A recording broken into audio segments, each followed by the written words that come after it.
Hi guys, welcome to How to Library. Today I'm going to show you how to set your profile picture on BeReal. So, as you can see, we're on the discovery page of BeReal. All we have to do is click on the icon on the top right corner that has the first letter of our username. And after that, this brings us to our memories. And at the top right corner, there's 3 dots, and that will bring us to our settings. So we're gonna click that. And we have a lot of options here, but at the very top, as you can see, How to Library, that's our profile right now. So we're gonna click it. And you're just gonna click on the icon right now.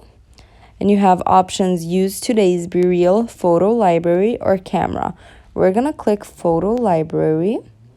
And this will bring us to our library, and all we have to do is pick a picture we'd like, zoom it in or zoom it out, choose, and then we have to click on the top right corner where it says save, and it saves it. That's about it. Thank you for watching. Do click the like button if this video helped you, and subscribe to our channel for more helpful videos. Bye guys.